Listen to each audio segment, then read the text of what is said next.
Gold, trusted gold buyers. మీరు తాకట్టు పెట్టిన బంగారాన్ని విడిపించి ఈ రోజు ఉన్న మార్కెట్ ధరకు కొనబడను. ఈ ట్రావెల్ జర్నీ ఇదంతా ఎలా start? Hello guys, welcome to IT media. నేను మీ నందు. ఇవాళ మనతో పాటు స్టూడియోలో ఒక పర్సన్ ఉన్నారు. అంటే లైఫ్లో అందరికీ ఫెయిల్యూర్స్ చాలా కామన్గా వస్తూ ఉంటాయి.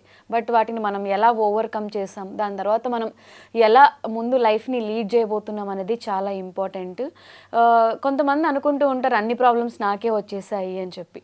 ఒక ప్రాబ్లం వచ్చినప్పుడు దాన్ని మనం ఎలా ఫేస్ చేస్తాం, ఎలా ముందుకెళ్తాం, ఇవన్నీ కూడా ఆ పర్సన్ నుంచి మనం నేర్చుకోవచ్చు. అలానే తను సింగిల్ రూపీ కూడా లేకుండా ఆల్ ఓవర్ ఇండియా మొత్తం ట్రావెల్ చేసిన పర్సన్. అలానే ఒక కంట్రీని కూడా, ఇండియా నుంచి ఒక కంట్రీకి కూడా 1 రూపీ కూడా లేకుండా ట్రావెల్ చేసిన పర్సన్ అనమాట. సో చాలామందికి ఇది ఒక ఇన్స్పైరింగ్ స్టోరీలో కూడా అనిపించవచ్చు. ఎస్, ఆ పర్సన్ చాలా లైఫ్లో రిజెక్షన్స్ ఫేస్ చేసి స్టిల్ హీఈస్ స్ట్రగ్లింగ్ అనమాట. ఒకసారి ఆయనతో మాట్లాడి పూర్తి డీటెయిల్స్ అన్నీ కూడా మాట్లాడదాం. ఎస్, మనతో పాటు ఇన్స్టాగ్రామ్ ఇన్ఫ్లుయెన్సర్ ప్రదీప్ కుమార్ ఉన్నారు. మీ అందరికీ ఆల్మోస్ట్ ఇన్స్టాగ్రామ్లో తనని ఫాలో అయ్యే ఫాలోవర్స్ అందరికీ కూడా తెలుసు. తనతో మాట్లాడేద్దాం. Hi, how are you? నేను కూడా బాగున్నా. శివ్ ప్రదీప్ అనేమో ఇన్స్టా ప్రొఫైల్ ఉంది, ప్రదీప్ కుమార్ ఏమో ఫుల్ నేమ్. ఫస్ట్ దాని గురించి చెప్పు. యాక్చువల్లీ నాకు 6 years ఉన్నప్పుడే అమ్మ చనిపోయింది అనమాట, ఫ్యామిలీ ప్రాబ్లమ్స్ వల్ల. 6 years ఉన్నప్పుడు? 6 years ఉన్నప్పుడే. అప్పటి నుంచి నా అనేటోళ్ళు ఎవ్వరు కూడా నన్ను బేసిక్గా పట్టించుకోలేదన్నమాట, ఒంటరిగా వదిలేశారు అలా. సో ఆ టైంలో నేను నమ్మింది దేవుళ్ళని, అందులో మెయిన్గా శివుణ్ణి అనమాట. సో నాకు శివుడే తండ్రి, తల్లి, ఇంకా నా అనేదంతా ఆయనే అన్నట్టు, ఆయనతోటి నా జర్నీ ముందుకెళ్తున్నట్టు. సో నా పేరుకి ముందు శివ్ అని పెట్టుకున్నాను అనమాట. ఓకే. సో అట్లా శివ్ ప్రదీప్ అనే పేరు అలా వచ్చేసింది. చాలా డిస్కస్ చేయాలి యాక్చువల్గా మీతో. సో అసలు 6 yearsలో మదర్ చనిపోవడం అంటే, అంటూ ఉంటారు కదా పెద్దవాళ్ళు, అంటే నాన్న లేకపోయినా కూడా అమ్మ ఉన్నది వేరు, అమ్మ సంపాదించి పెట్టకపోయినా ఫ్యామిలీని చూసుకోవడంలో ఇది అని చెప్పి. బట్ మదర్ లేకపోతే ఎంటైర్ ఫ్యామిలీయే కొలాబ్స్ అయిపోతూ ఉంటుంది. ఈ 6 years అంటే అది చాలా చిన్న ఏజ్, ఏం తెలియని ఏజ్. సో అసలు ఆ స్ట్రగుల్ నుంచి బయటకు వచ్చి అసలు ఈ ట్రావెల్ జర్నీ ఇదంతా ఎలా స్టార్ట్ అయింది? ఒక్క రూపాయి కూడా లేకుండా మనం ఇప్పుడు ఈ స్ట్రీట్ దాటి పక్క స్ట్రీట్కి వెళ్ళాలంటే కూడా మనం డబ్బులు లేకుండా దాటాలంటే చాలా భయపడుతూ ఉంటారు. అలాంటిది 1 రూపీ కూడా లేకుండా అసలు ఒక కంట్రీ దాటడం అనేది అది మామూలు విషయం కాదు. చాలా స్ట్రగుల్స్ కూడా ఉండే ఉంటాయి కదా. చాలానే ఉన్నాయి. సో మెయిన్ గా నేను వాక్ చేయడానికి, అది కూడా సింగిల్ రూపీ లేకుండా వాక్ చేయడానికి 2 reasons ఉన్నాయన్నమాట. ఒకటి, మా అమ్మ డ్రీమ్ వచ్చేసి నన్ను యాక్టర్ని చేయాలి అని, మీ మదర్కి. ఓకే. బట్ నాకు అమ్మ చనిపోయిన తర్వాత ఫ్యామిలీ అండ్ ఫినాన్షియల్ సపోర్ట్ లేకుండే. నేను ఇది అవ్వాలనుకుంటున్నా, నాకు మీరు సపోర్ట్ చేయండి అంటే, ఒక్క పూట ఫుడ్ పెట్టడానికి కూడా ఫ్యామిలీ మెంబర్స్ అవ్వచ్చు, ఫ్రెండ్స్ అవ్వచ్చు, చాలా చీప్గా చూసేటోళ్ళు అనమాట. అరే వీడి ఇంటికి వస్తే ఇంకొక పూట ఫుడ్ పెట్టాలి, ఎందుకు, వదిలేస్తే అయిపోద్ది కదా, మాట్లాడకపోతే అయిపోద్ది కదా అన్న థాట్స్లో నన్ను ఎవరి దగ్గరికి రానియలే. బట్ అమ్మ డ్రీమ్ నేను అచీవ్ చేయలే, కొడుకుగా ఆ బాధ్యత నాకు ఉంటుంది. సో ఇప్పుడు అంటే మీ మదర్ మాట్లాడింది మీకు గుర్తుందా చిన్నప్పుడు? 6 years అంటే చాలా చిన్న ఏజ్ కదా. ప్రతిది కూడా అంటే మేబీ అది దేవుడిచ్చిన నాకు వరం అవ్వచ్చు. సో ప్రతిది, తను ఎలా చనిపోయింది, ఎందుకు చనిపోయింది, ప్రతి రీజన్ కూడా ఇప్పటికీ నా మైండ్ లో అలానే ఉన్నాయి అనమాట. లైక్ ఆ ఇన్సిడెంట్ అలాంటిది. సో నాకు ఇంకా చిన్నప్పుడు అమ్మమ్మ కూడా చెప్తూ ఉండే, సో మీ మదర్కి ఇది నువ్వు ఇది చేయాలని డ్రీమ్ ఉండే, సో నువ్వే నెరవేర్చాలి అది ఇది అని. సో అది నాకు మెంటల్ గా బ్రెయిన్ లో ఫిక్స్ అయిపోయింది అనమాట. ఏం చేసైనా సరే ఆ డ్రీమ్ నేను అచీవ్ చేయాలి. ఫ్యామిలీ సపోర్ట్ లేదు, ఫినాన్షియల్ సపోర్ట్ లేదు, బట్ నేను ఏం చేయగలను. నేను మా మదర్ కన్నా డ్రీమ్కి లైక్ నేను అర్హున్నా కాదన్న ఒక థాట్ ప్రాసెస్. అండ్ ఇంకొకటి, నన్ను నేను తెలుసుకోవాలి. ఇప్పుడు నాకు ఎవరు లేరు, నేను అనుకున్న చేయగలనా లేదా అన్న. చిన్నప్పటి నుంచి మిమ్మల్ని ఎవరిని పెంచారు? అంటే మీ ఎడ్యుకేషన్, క్వాలిఫికేషన్ చదువుకున్నారా మీరు? ఇంటర్ వరకు అయిపోయింది. ఇంటర్ వరకు. అప్పటి వరకు ఎవరు చూసుకున్నారు? అమ్మమ్మ, మావయ్య, అమ్మ వాళ్ళ తమ్ముడు, లైక్ సిస్టర్, వీళ్ళు చూసుకున్నారు అనమాట. సో ఇప్పుడు ఉన్నది కూడా పిన్ని వాళ్ళ దగ్గర, మామయ్య వాళ్ళ దగ్గర, అమ్మ సైడ్ ఫ్యామిలీ. బట్ అక్కడ కూడా నేను ఎక్కువ రోజు ఉండలేను. లైక్ వాళ్ళకి నేను మేబీ వాళ్ళ ప్రాబ్లమ్స్ వాళ్ళకు ఉంటాయి, వీడేంది వచ్చి మా ఇంట్లో ఉన్నాడు ఇన్ని రోజు, లైక్ ఎవరి మైండ్ సెట్ ఎలా ఉంటుందో తెలియదు కాబట్టి. సో ఏదైనా ఇంపార్టెంట్ వర్క్ ఉన్నప్పుడు మాత్రమే వెళ్ళడం, పలకరించడం. నా పాటికి నేను సింగల్ గా ఒక రూమ్ తీసుకొని నేను ఇట్లా సర్వే అవుతున్నా. మీ ఫాదర్ సెకండ్ మ్యారేజ్ చేసుకున్నాడు అనమాట. మమ్మీ చనిపోయిన ఒక 1 yearకే సెకండ్ మ్యారేజ్ చేసుకున్నాడు. ఇంకా అప్పటి నుంచి కంప్లీట్ గా మనతో అంత ఇంటరాక్ట్ అవ్వలేదు అనమాట. అసలు చూడడం, పట్టించుకోవడం ఏం లేదు. అంటే చూడడము, మాట్లాడడం వరకు ఓకే కానీ, బట్ కొడుగ్గా నన్ను యాక్సెప్ట్ చేయలేకపోయాడు అనమాట. అది ఎందుకు అన్నది నాకు కూడా తెలియదు. బట్ నేనైతే నాకు ఇన్స్టా రీల్స్ స్క్రోల్ చేసేటప్పుడు ఫాదర్కి సంబంధించిన రీల్స్ వచ్చినప్పుడు నేను చాలా ఫీల్ అవుతాను. అరే ఫాదర్ ఉన్నాడు, నేను ఒక ఐడెంటిటీ, ఒక గుర్తింపు కోసం నేను ఇంత హార్డ్ వర్క్ చేస్తున్నా, మా మదర్ డ్రీమ్ కోసం. అట్లీస్ట్ నేను నీకు సపోర్ట్ చేస్తా, నేను నిన్ను ఫినాన్షియలీ అడగట్లేదు, నీతో ఉంటానని చెప్పట్లేదు, నా కష్టం నేను పడతా, బ్యాక్ సైడ్ నుంచి నేను నీకు ఉన్నాను కదా, నువ్వు చెయ్యి, నేను చూసుకుంటాను అన్న ఒక జస్ట్ సపోర్ట్ ఒక్కటి ఎక్స్పెక్ట్ చేసిన. దాని ద్వారా కూడా నువ్వు చేయడం వల్ల మాకేంటి, మేము తలెత్తుకోలేకపోతున్నాం దీనివల్ల, లైక్ అది ఎందుకు నెగిటివ్ గా తీసుకుంటున్నారు అన్నది కూడా నాకు ఇన్స్టాగ్రామ్ ఇన్ఫ్లుయెన్సర్ అనేది నెగిటివ్ గా తీసుకుంటున్నారు. అదొకటి. ఇట్లా నేను వాక్ చేయడము కంప్లీట్ గా, అంటే ఇప్పుడున్న జనరేషన్ మొత్తం ఫ్యామిలీ, ఐ మీన్ పేరెంట్స్ అందరికి ఏముంటదంటే మా పిల్లలు సెటిల్ అవ్వాలి, జాబ్ చేయాలి, ఈ థాట్ ప్రాసెస్ లో ఉన్నారు. బట్ వాళ్ళ డ్రీమ్స్ ఏంటి, వాళ్ళు ఎందుకు ఇట్లా ఫైట్ చేయాలనుకుంటున్నారు అన్నది ఎవరు అడగట్లేదు అనమాట. సో నాకు ఆ రోజు మా అమ్మమ్మ చెప్పింది, మా మదర్ డ్రీమ్ నన్ను యాక్టర్ని చేయాలి అని. నాకు స్కోప్ లేకుండా కాబట్టి, ₹1 లేకుండా దేశం మొత్తం వాక్ చేయాల్సి వచ్చింది. అదే నాకు ఆ రోజు సపోర్ట్ దొరికింది అంటే నేను వాక్ చేయక్కర్లేదు కదా. 4 years 5 years ఒంటరిగా పాదయాత్ర చేసిన ఇండియా మొత్తం. అవును, అది చాలా కష్టమైన విషయం సింగిల్ గా. అంటే ఎందుకు అలా వాక్ చేయాలని అనిపించింది?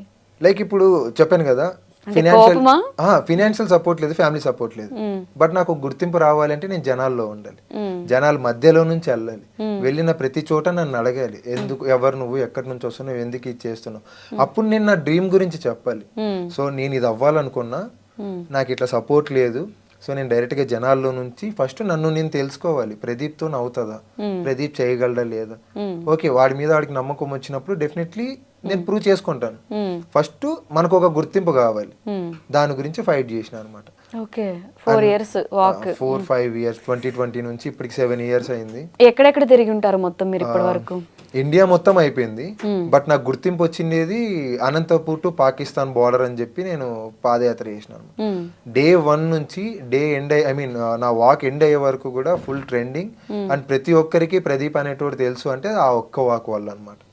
సో దాని తర్వాత నేను ఫర్దర్గా ఎన్ని చేసిన అండ్ ఫ్యూచర్లో ఏం చేయబోతున్నా ప్రతిదీ కూడాను ఒక్కొక్కరికి అట్లా నా గురించి తెలుస్తూ వచ్చింది, నా డ్రీమ్ గురించి తెలుస్తూ వచ్చింది, నా స్ట్రగుల్స్ ప్రతిదీ. చాలా మంది ఇప్పటికీ కళ్ళతో చూసిన వాళ్ళందరూ కూడా ఇప్పటికి కూడా నన్ను అడుగుతూ ఉంటారు అనమాట, ఎందుకన్నా నువ్వు ఇంకా ఇంత మొండిగా చేస్తున్నావు. అదే కదా, అంటే ఇప్పుడు ₹1 కూడా లేకుండా ట్రావెల్ చేసేటప్పుడు ఇప్పుడు బై వాక్ అంటే చాలా ఎనర్జీ కావాలి ప్రదీప్. సో ఫుడ్ తినాలనిపిస్తుంది, క్రేవింగ్స్ ఉంటాయి, ఆకలి వేసినప్పుడు వెంటనే మనకి అది ఉంటుందో లేదో తెలియదు. అవన్నీ ఎలా మేనేజ్ చేశారు? నేను అనంతపూర్ టు పాకిస్తాన్ బార్డర్ వాక్లో అని అనుకుంటా 7 days without food, just water తోటి సర్వే అయ్యాను. Without food. అది మధ్యప్రదేశ్ నుంచి ఉత్తరప్రదేశ్కి వెళ్ళే దారిలో మొత్తం ఫారెస్ట్ ఏరియాస్ వస్తాయి, హోటల్స్ ఉండవు, సపోర్ట్ ఉండదు, మన లాంగ్వేజ్ కాదు. సో నాకు ఎట్లా ఇంటరాక్ట్ అవ్వాలన్నది తెలియలేదు అనమాట, కొత్త పీపుల్స్, కొత్త ప్లేసెస్. సో అడిగితే ఏమనుకుంటారు, అడగొద్దు, వాటర్ అన్నా సరే తాగుదాం, బట్ అనుకున్న లక్ష్యానికి చేరుకుందాం, ఈ ఒక్క థాట్లోనే ఉన్నా. అయితే చచ్చిపోవాలి లేదా అచీవ్ చేయాలి, ఈ రెండు తప్ప ఇంకా నీకు బ్యాక్ స్టెప్ తీసుకోవాలన్న ఆలోచన లేకుండా. ఒకవేళ బ్యాక్ స్టెప్ తీసుకుంటే నేను ఇక్కడ మా అమ్మ కన్న కళను నేను నెరవేర్చలేమో అన్న ఒక భయం అది ఎక్కువ ఉండిపోయింది అనమాట. నన్ను నమ్మి కొన్ని లక్షల మంది నాకు సపోర్ట్ చేస్తున్నారు. ఆంధ్ర తెలంగాణ నుంచి కూడా నువ్వు వెళ్ళన్నా మేము చూసుకుంటాం ఏమన్నా అయితే అని చెప్పి నాకు ఎంతో సపోర్ట్ చేశారు. ఇప్పుడు నాకు ఫుడ్ దొరకట్లేదు, నాకు కష్టం వచ్చింది అని చెప్పి నేను ఆగిపోతే నాకు సపోర్ట్ చేసిన వాళ్ళందరికీ నేను నా ముఖం చేయించుకోలేను. సో అన్న థాట్లో ఇంకేదైతే అది అయిందని చెప్పి 7 days 1 week మొత్తం కూడా జస్ట్ వాటర్ తోటి సర్వే అయ్యాను నేను. ఆకలేదా టైంలో, ఎనర్జీ ఎలా వస్తుంది అంతే, అది ఒక మొండి పట్టుదల అంతే, అక్కడికి వెళ్ళిపోవాలి అంతే ఇక. అండ్ నేను వితౌట్ మనీ చేయడానికి రీజన్, నాకు ఆబ్వియస్లీ నాకు ఫినాన్షియల్ సపోర్ట్ లేదు, అండ్ రియల్ లైఫ్ లో ప్రతి బెగ్గర్ అయితే ఎలా ఉంటాడు అన్న తెలుసుకోవాలనిపించింది అనమాట. ఇప్పుడు రోడ్ సైడ్ బెగ్గర్స్ ని చూస్తూ ఉంటాం, వాళ్ళకి ఎవరైనా సరే ఫుడ్ డొనేట్ చేస్తేనే తింటారు, లేకుంటే వాళ్ళు ఎట్లా సర్వే అవుతారు ఏంటి అన్నది ఎవ్వరు పట్టించుకోరు అండ్ ఎవరికి తెలియదు. ఇప్పుడు నేనున్నా, అది నేను ఎక్స్పీరియన్స్ అయితే రేపు అనే రోజు ఫుడ్ వాల్యూ నాకు తెలుస్తుంది. ఇన్ కేస్ నేను ఒక పొజిషన్లో ఉంటే వాళ్ళందరికీ నేను ఫుడ్ స్పాన్సర్ చేయగలను. ఒక రోజు కాకపోతే నాకు ఎంత తోస్తే నేను అంత హెల్ప్ చేయగలను కదా. అది తెలియాలి అంటే మన దగ్గర డబ్బులు ఉండదు. ఆబ్వియస్లీ నా దగ్గర డబ్బులు లేవు, ఇంకా నేను అది ఫీల్ అయిపోవాలి, నేను ఒక బెగ్గర్ని అయినా సరే నా డ్రీమ్ నేను అచీవ్ చేయాలి అన్న థాట్లో వెళ్ళిపోయాను కంప్లీట్. అసలు మీకు ఇప్పుడు సోర్స్ ఆఫ్ ఇన్కమ్ ఎలా వస్తుంది? ప్రస్తుతానికైతే ఫ్రెండ్స్ చూసుకుంటున్నారు కంప్లీట్గా అంతే. ఇలా ఎన్ని రోజులు, అంటే యువర్ ఆల్మోస్ట్ 25-26 years old అనుకుంటా ఐ థింక్. సో ఒక ఫైనాన్షియల్ స్టెబిలిటీ అది ఉండాలి కదా. ఉండాలి. బట్ నా ఫ్రెండ్స్కి ఏంటంటే నా స్కిల్స్ నా టాలెంట్ గురించి బాగా హోప్ ఉందన్నమాట. డెఫినెట్లీ ఒక రోజు అవుతాడు, ఆ రోజు మమ్మల్ని వాడు చూసుకోగలడు అన్న హోప్ ఉంది. బట్ ఇప్పుడు మనం వానికి ఇవ్వాల్సింది సపోర్ట్. సో గతంలో ఎవరు ఇవ్వలేకపోయారు కాబట్టి ఫుడ్ అంటే ఎవరొకరు పెట్టేస్తారు ప్రదీప్, ఓకే మా ఇంట్లో వచ్చి ఉండండి ఒకరోజు తినండి అని మాట్లాడతారు. మనం ఇప్పుడు ఇవన్నీ చేస్తున్నామంటే ట్రావెల్కి సంబంధించిన క్లాత్స్, ఇప్పుడు మీరు మెయింటైన్ చేయాల్సిన థింగ్స్ ఉంటాయి, ఇవన్నిటికి మనీ ఎక్కడి నుంచి వస్తాయి? నాకు మొత్తం అంతా ఫ్రెండ్సే చూసుకుంటున్నారు. సీరియస్ మొత్తం అంతా ఫ్రెండ్సే. అంత మంచి ఫ్రెండ్స్ ఉన్నారా? యా, నాకు ఒక 4 మెంబర్స్ ఉన్నారు ఫ్రెండ్స్. ఓకే. అందులో ఫస్ట్ పర్సన్ విష్ణు, తమ్ముడు అనమాట. నేను 12 జ్యోతిర్లింగాలు సైకిల్ యాత్ర చేసినప్పుడు తమిళనాడులో పరిచయం. నాకు తమిళనాడులో యా ఐ సా యు సైకిల్లో అన్ని చేశారు. ఓకే. అప్పుడు నాకు తమిళనాడు తిరుచిలో నాకు షెల్టర్కి ఫుడ్కి చాలా ఇబ్బంది అయిపోయింది. నాకు తెలిసి అప్పటి వరకు నన్ను ఎవరు అలా చూసుకోవాలి. సో ఆ అబ్బాయి వచ్చి నేను ఉన్నాను, నీకు నేను చూసుకుంటానని చెప్పి 2 days నాతోనే ఉండి వాళ్ళే ఫుడ్ ప్రిపేర్ చేసి నన్ను చూసుకొని లోకల్లో ఉన్న ప్లేసెస్ అన్ని తిప్పి దగ్గరుండి నాకు సపోర్ట్ చేసి పంపించారు అనమాట. సో ఆ అబ్బాయి ఎప్పుడైనా సరే ఫినాన్షియలీ మెంటలీ ఎలాగైనా సరే నాకు సపోర్ట్. ఒక అన్న, మా అన్నకు నేను చేయాలి ఏమన్నా కానీ అని ఆ అబ్బాయి అన్నాడు. తర్వాత శివ అని ఒక అబ్బాయి, అండ్ ఉమెన్స్ లో వచ్చేసరికి షన్ను, నమిత, అండ్ మన రీసెంట్ గానే మా ఒకడు వెలుగులోకి వచ్చాడు అనమాట. బ్యాక్ సైడ్ నుంచి సపోర్ట్ చేశాడు. బట్ రీసెంట్ గా నాకు తెలిసింది అనమాట భరత్ వే అని చెప్పి. ఓకే. సో అట్లా సో మంచి ఫ్రెండ్స్ కూడా ఉన్నారు అయితే, ఇలా సపోర్ట్ ఫ్రెండ్స్ అయితే ఉన్నారు, బట్ బయటికి రాలేదన్నమాట. బయటికి రారు అంటే ఇప్పుడు బట్టలుగా అడగకుండానే అన్ని ఎనీథింగ్. నాకు ఏదన్నా ఇప్పుడు నాకు ఒకటి కాస్ట్యూమ్స్ కావాలి అంటే ఇమీడియట్ గా అది వచ్చేస్తుంది అక్కడికి. ఎవరు వచ్చాయి అంటే నీకు అన్ని అనవసరం, నీకు ఏం కావాలని చూసుకో అంతే. గ్రేట్. అసలు ఇప్పుడు ఇన్స్టాగ్రామ్ లో ఫాలోవర్స్ ఉన్నప్పుడు బేసిక్ గా కొలాబరేషన్స్ అవి వస్తుంటాయి కదా, అలా ఏం మనీ రావా? అంటే నాకు దాని మీద ఇంట్రెస్ట్ లేదండి. యాక్చువల్లీ మా మదర్ డ్రీమ్ తో పాటు నేను ఇంకొక కాజ్ గురించి ఫైట్ చేశాను. ఇప్పుడు మనం వాడుతున్న ప్రతి ఒక్క వస్తువుకి ఎలాగైతే ఫిక్స్డ్ రేట్ ఉందో అలానే రైతులు పండించిన పంటకు కూడా ఒక ఫిక్స్డ్ రేట్ తీసుకురావాలి అన్న దాని మీద నా జర్నీలో నేను ఎక్స్పీరియన్స్ అయ్యాను అనమాట, రైతులు పడుతున్న స్ట్రగుల్స్ గురించి. అప్పుడే నేను ఇక్కడ టాటో కూడా వేయించుకున్నాను, జై జవాన్ జై కిసాన్ అని చెప్పి. మన దేశానికి వెన్నెముకలు వీళ్ళు. నేను మా మదర్ గురించి ఎంత ఫైట్ చేస్తున్నానో మనందరికీ ఫుడ్ అండ్ మన దేశానికి రక్షణ ఇస్తున్న జవాన్ల గురించి రైతుల గురించి కూడా అంతే ఫైట్ చేయాలి అన్న ఒక థాట్ తోటి వెళ్ళాను అనమాట. Exactly, correct point.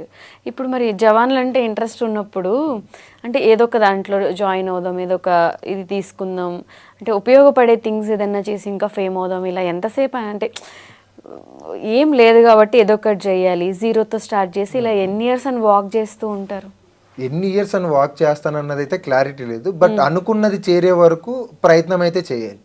ఇప్పుడు నేను అనుకున్నది జరగట్లేదు కదా అని చెప్పి నేను గివ్ అప్ ఇచ్చేస్తే నెక్స్ట్ డే నేను చేస్తానో చేయనో తెలియదు, ఏమన్నా అవ్వచ్చు. బట్ ఓపిక ఉన్నంత వరకు ప్రయత్నించాలి, ఎట్లా తిరిగి గెలవాలి. ఎండ్ ఆఫ్ ది డే నేను పెట్టుకున్నది అనమాట. అది నడుస్తానా, పరిగెత్తుతానా, సైకిల్ మీదనా, బస్సా, కారా, ఎన్ని ఏ రూట్స్ అయినా కానీ టార్గెట్ ఒకటి, అమ్మ డ్రీమ్ అచీవ్ చేయాలి ఎట్లా తిరిగి. దాంతో పాటు ఇది ఒకటి యాడ్ అయ్యింది కదా, సో దీని గురించి కూడా ఫైట్ చేయాలి. అండ్ మధ్యలో నేను ప్రమోషన్స్ గట్రా లైక్ ఏమన్నా చేస్తే అక్కడ ఏమైపోద్ది అంటే జనాల్లో నాకు ఒక మంచి నేమ్ ఉంది, ప్రదీప్ ఈ టైప్ కాదు, ప్రదీప్ ఏదున్నా సరే స్ట్రైట్ గా మాట్లాడతాడు, క్లియర్ గా ఉంటాడు. వాడికి ఏదున్నా సరే మమ్మల్ని అడుగుతాడు కానీ, ఫాలోవర్స్ గా లైక్ ఫ్యామిలీని అడుగుతాడు కానీ ప్రమోషన్స్ గట్రా చేయడు అన్నది నా ఆడియన్స్ అందరికీ తెలుసు. వస్తాయా ప్రమోషన్స్? ప్రమోషన్స్ అయితే చాలా వరకు వస్తాయి, బట్ నాకు ఇంట్రెస్ట్ లేదనమాట. ఎందుకు అడిగితే అడగకుండానే సపోర్ట్ చేసే ఫ్రెండ్స్ ఉన్నారు, అడిగితే ఎంతవరకు వచ్చేదానికైనా నా family I mean like Insta family members ఉన్నారు. ఇంతమంది ఉన్నాక నాకు ప్రమోషన్స్ తోటి ఏం అవసరం అని నేను ఎంచుకున్న కాజులో జై జవాన్ జై కిసాన్ అన్న నేమ్ తీసుకుని వచ్చిన. రైతుల పేరు వాడి నేను ప్రమోషన్లు చేయొద్దు అట్లా. ఓకే. అంటే ఇది కూడా అంటే డబ్బులు వస్తే ఇప్పుడు ఏ ప్రమోషన్ అయినా చేయడానికి రెడీగా ఉన్నారు జనాలు. Good, I appreciate you. But దాని బదులు నేను ఏదైనా కూలి పని చేసుకునైనా సరే నేను అనుకున్న దానికి చేరుకుంటానేమో కానీ, బట్ ప్రమోషన్స్ నాకు అసలు ఇంట్రెస్టే లేదు దాన్ని. ఓకే. సో ఇప్పుడు డబ్బులు లేకుండా మన ఇండియాలో తిరగడం అనేది ఓకే, ఎవరో ఒకరు ఫుడ్ పెడతారు, చూసుకుంటారు. బట్ ఇండియా నుంచి ఇంకొక కంట్రీకి డబ్బులు లేకుండా, అది కూడా 1 రూపీ కూడా లేకుండా వెళ్ళడం అనేది చాలా టూ డేర్ స్టెప్. అక్కడ వాళ్ళు మనల్ని ఎలా రిసీవ్ చేసుకుంటారు, ఆ లాంగ్వేజ్ మనకి తెలుస్తుందా తెలీదా, మనం చెప్పేది వాళ్ళకి అర్థం కాదు. అలా నేపాల్కి జర్నీ చేసినప్పుడు ఆ ఎక్స్పీరియన్స్ ఎలా ఉంది? సో నేపాల్ కంటే ముందు పాకిస్తాన్ వాక్ గురించే మాట్లాడాలి, ఎందుకంటే దాంట్లో నేను చాలా ఫేస్ చేశాను. ఆఫ్ కెమెరా ఎవరికి చెప్పలే, బట్ కొంతమంది నన్ను కొట్టారు కూడాను. యా, అన్ని జరిగి కొట్టారు. ఎందుకు కొట్టారు? లైక్ నేను ఒక స్ట్రేంజర్ని కదా, అటు సైడ్ పంజాబ్ సైడ్ వెళ్ళినప్పుడు కొంచెం నేను నేషనల్ ఫ్లాగ్ పెట్టుకొని వెళ్ళడం వల్ల, సో అది నేను చెప్పొచ్చో లేదో తెలియదు, బట్ పాకిస్తాన్కి సపోర్ట్ చేసేటోళ్ళు మన ఇండియాలో చాలా మంది ఉన్నారు. సో నేను నేషనల్ ఫ్లాగ్ పెట్టుకొని వెళ్ళినప్పుడు నాకు లోకల్ పోలీసులు కూడా ఇన్ఫార్మ్ చేశారు, నువ్వు నైట్ టైం వాక్ చేయకు అని. బట్ ఎక్కడ స్టే దొరకకపోయేసరికి నేను ఆ రోజు నైట్ వెళ్లాల్సి వచ్చింది. కొంతమంది కొట్టారనమాట, ఫస్ట్ నువ్వు నేషనల్ ఫ్లాగ్ రిమూవ్ చెయ్యి, అప్పుడే నువ్వు ప్రాణాలతో బయటకు వెళ్తావు, లేదంటే లేదు అని చెప్పి కూడా నాకు చాలా సీరియస్ గా వార్నింగ్స్ కూడా ఇచ్చారనమాట. బట్ నేను అక్కడున్న సిచ్యువేషన్ లో నేను ఎవరికి చెప్పుకోలేకపోయినా. ఆల్రెడీ ఇప్పుడు పాకిస్తాన్ ఇండియా అనగానే శత్రు దేశాలు కొట్టుకుంటా ఉంటే ఇలా పోర్ట్రేట్ అవుతుంది. బట్ నేను కూడా దాన్ని నేను అలానే చెప్పాను అనుకో, రేపు పొద్దున అది ఎక్కడ దాకా దారి తీస్తుందో కూడా తెలియదు. సో నేను ఎంతసేపు ఉన్నా సరే మనం అంతా ఒకటే అన్నలాగా నేను తీసుకెళ్లాలని అనుకోను.